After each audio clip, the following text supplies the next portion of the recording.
Hello दोस्तों, आज हम एनसीईआरटी की एक एक्सरसाइज 1.2 शुरू करने जा रहे हैं। तो आपका स्वागत है हमारे प्यारे से यूट्यूब चैनल पर जिसका नाम है स्टडी ऑफ साइंस। तो आज हम ये क्वेश्चन करेंगे। इसमें देख लेते हैं, पहला क्वेश्चन दे रखा है कि कौन सा नल सेट है। तो पहला देख लेते हैं, set of odd natural number divisible by 2। तो इसमें देखा जाए तो ऐसा तो कोई नंबर होता ही नहीं है जो डिविजिबल बाय 2 हो, तो इसलिए हम इसे नल सेट कह देंगे, क्योंकि ऑड नेचुरल नंबर तो कोई होता ही नहीं जो 2 से डिवाइड हो। सारे नंबर अगर 2 से डिवाइड करने हो नेचुरल नंबर तो वो इवन ही होते हैं, ऑड तो कोई होता ही नहीं है, इसलिए हम इसे नल सेट कहेंगे। पहला नल सेट का एग्जाम्पल हो जाएगा। अब set of even prime number, अगर प्राइम नंबर के सेट को देखा जाए इवन तो बस एक ही होता है, जो होता है वो 2 होता है, तो ये हम सिंगलटन सेट कह देंगे। अगर आपने गैस सही करा होगा तो आपको बधाइए। और ये थर्ड सेट दे रखा है, एक्स इज नेचुरल नंबर और 5 से छोटा है और 7 से बड़ा है। 5 से छोटा हो जाए और 7 से बड़ा हो जाए, ऐसा कैसे हो सकता है? आप खुद ही सोचिए। मान लीजिए 4 है, 5 से छोटा है, पर 7 से कैसे बड़ा हो जाएगा? तो ये भी नल सेट है। अब हम फोर्थ देख लेते हैं, y is a point common to any 2 parallel line. ऐसा तो कभी हो ही नहीं सकता कि एक पॉइंट हो 2 पैरेलल लाइन के बीच में कॉमन हो जाए। लीजिए हम आपको समझाते हैं। मान लीजिए ये एक पैरेलल लाइन है, पैरेलल लाइन का सेट है। अब इसमें यहां पे एक पॉइंट है, तो ये पॉइंट इस पैरेलल लाइन में कैसे कॉमन हो सकता है? या ये एक पॉइंट है इस लाइन में, इन दोनों लाइन में ये पॉइंट कैसे कॉमन हो सकता है? तो ये भी नल सेट हो जाएगा। तो हमारे नल सेट कौन कौन से हुए? कौन कौन से नल सेट हुए? फर्स्ट हो गया, थर्ड हो गया एंड फोर्थ हो गया। अब हम सेकंड क्वेश्चन देख लेते हैं। सेकंड क्वेश्चन दे रखा है, कौन सा फाइनाइट और इनफाइनाइट सेट है ये बताना है हमें। तो पहला क्वेश्चन देख लेते हैं, set of month of a year. ये तो आपको सीधा से पता चल रहा है, मंथ में जो ईयर है वो हम ईयर में जो मंथ है वो हम आराम से काउंट कर सकते हैं। थोड़ा गलत बोल गया था इसलिए माफ करिएगा। तो फाइनाइट सेट हो जाएगा, ये आराम से आपको पता चल गया है, फाइनाइट सेट हो गया। अब नेक्स्ट देख लेते हैं, 1 2 3 और डॉट डॉट डॉट। ये दोस्तों ये 3 डॉट का मतलब जो होता है, इसका मतलब है ये इनफाइनाइट तक जा रहा है, तो ये साफ साफ पता चल रहा है इनफाइनाइट सेट है। अगला देख लेते हैं, डॉट डॉट डॉट बीच में जरूर है पर लास्ट में हमें काउंटिंग दे रखी है, इसका मतलब ये फाइनाइट सेट है, ये खत्म तो हो रहा है कहीं पे। चाहे दोस्तों ये 1000 पे खत्म हो रहा था, 2 लाख पे खत्म हो रहा था, 5 करोड़ पे खत्म हो रहा था, क्या बिलियन में खत्म हो रहा था, कहीं ना कहीं तो खत्म हो रहा है, खत्म हो रहा है, बस इसी का मतलब फाइनाइट सेट है। अब फोर्थ देख लेते हैं, the set of positive integer greater than 100। Positive integer जो ग्रेटर देन 100 है। अब मान लीजिए हम 2 के बाद डॉट डॉट डॉट लगा दें, 3 के बाद डॉट डॉट डॉट लगा दें, है तो इनफाइनाइटी। ऐसे हम 100 के बाद डॉट डॉट डॉट लगा दें तब भी इनफाइनाइटी रहेंगे। वो तो बहुत बड़ी गिनती है, कहीं तक भी चले जाएंगी, इसलिए ये भी इनफाइनाइट सेट में काउंट करेंगे हम। और the set of prime number less than 99, तो ये फाइनाइट सेट है क्योंकि ये 99 से कम देखा जा रहा है, इस वजह से हम इसे फाइनाइट ले लेंगे। तो इसका आंसर देख लेते हैं दोस्तों। तो ये दोस्तों आपकी स्क्रीन पर दिख रहा होगा कि ये सारे आंसर दिखा दिए मैंने। आप स्क्रीनशॉट ले लीजिए जल्दी से वीडियो पॉज करके। चलिए दोस्त, तो हम थर्ड क्वेश्चन देख लेते हैं। अब इसमें भी सेम थिंग बतानी है कि इनफाइनाइट है या फाइनाइट है। तो हम पहला देख लेते हैं, the set of line which are parallel to x axis.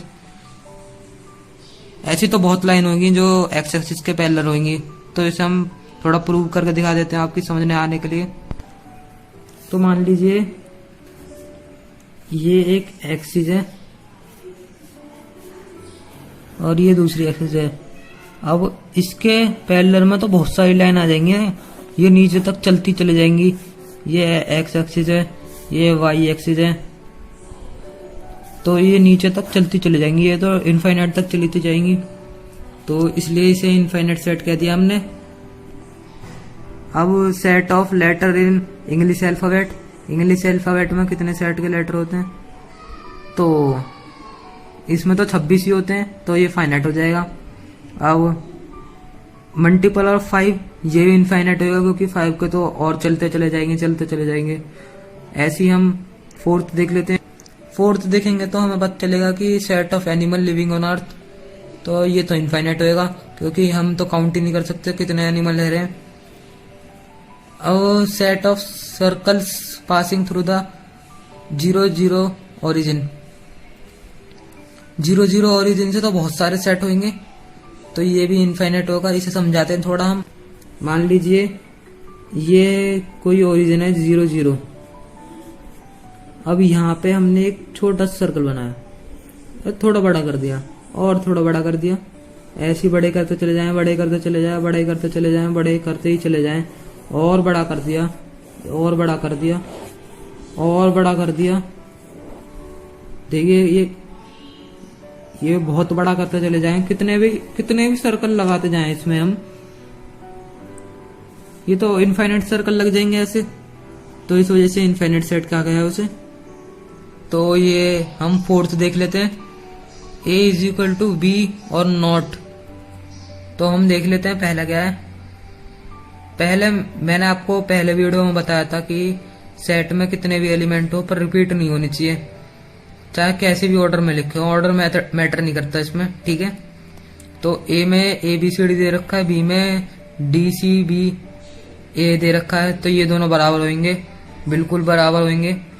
और ए में सेकंड पार्ट में देखें, ए में 4, 8, 12, 16 दे रखा है, पर बी में 4 नहीं दे रखा है, 18 दे रखा है, तो ये बराबर कैसे हो सकते हैं? ये बराबर नहीं होंगे। इसका आंसर नो है, पहले वाले का आंसर यस है। थर्ड देख ले। अब थर्ड में दे रखा है 2, 4, 6, 8, 10 ए सेट, बी सेट दे रखा है, x is such that X is positive integer and less than और इक्वल टू 10, 10 से बड़ा और छोटा पॉजिटिव इवन इंटीजर, तो ये बराबर होंगे जरूर, क्योंकि पॉजिटिव इंटीजर तो वही होते हैं, वो भी इवन। 10 से छोटे 2 होएगा, 4 होएगा, 8 होएगा, 6 होएगा, 10 होएगा, तो ठीक है, ये सही है। अब फोर्थ पार्ट देख लेते हैं। A is such that X is such that है मल्टीपल ऑफ 10, तो बी में दे रखा है 10, 15, 20, पर इसमें तो 10 का मल्टीपल तो 15 होता ही नहीं है, इसलिए ये फॉल्स हो जाएगा। अब हम फिफ्थ पार्ट देख लेते हैं। इसमें फिफ्थ पार्ट में दे रखा है कि ए जो है 2 और 3 है और बी इसका वो दे रखा है, एक इक्वेशन दे रखी है। जब हम बी के पार्ट को सॉल्व करेंगे तो इक्वेशन नहीं मिलेगी ये वाली, अभी हम दिखा देते हैं। मान लीजिए ये हमने इक्वेशन ले ली, ये इक्वेशन ले ली हमने,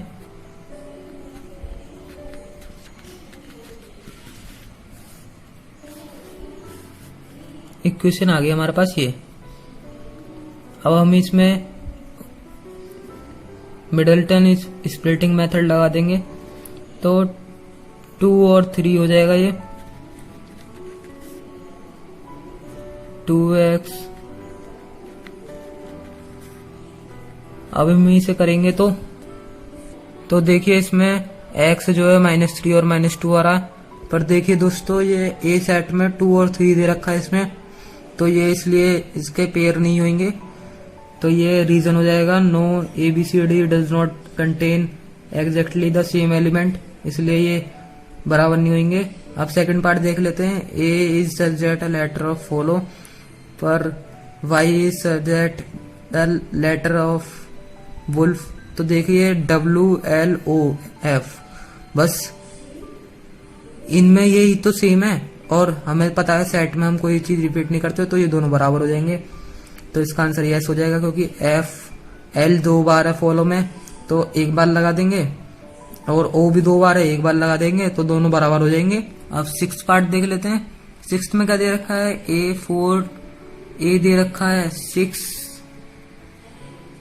पार्ट देख लेते हैं। ए दे रखा है हमें 2 4 8 12। इसमें सेट सेलेक्ट करने हैं जो बराबर है, ठीक है। तो इसमें से कौन सा बराबर दिख रहा है,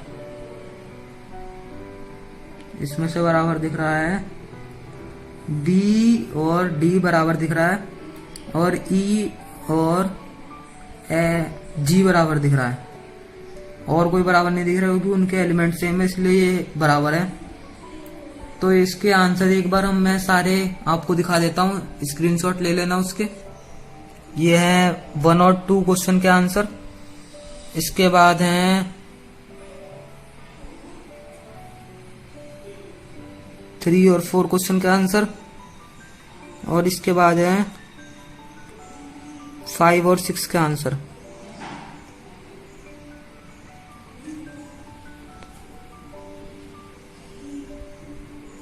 फाइव और 6 का आंसर ये हो जाएंगे।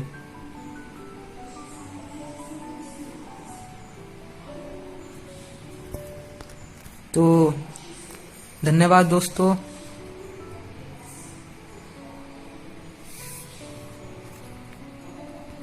तो हमारे चैनल को आप सब्सक्राइब कर देना, शेयर कर देना, लाइक कर देना। तो आज के लिए इतना ही दोस्तों। अगली बार हम इसकी आगे की टर्मिनोलॉजी सीखेंगे जो इसमें दे रखे हैं, जैसे सबसेट्स क्या होते हैं और ये सब। तो फिर मिलते हैं दोस्तों। पर जाते जाते एक और चीज, please like share and subscribe our channel which is study of science. तो गुड बाय दोस्तों।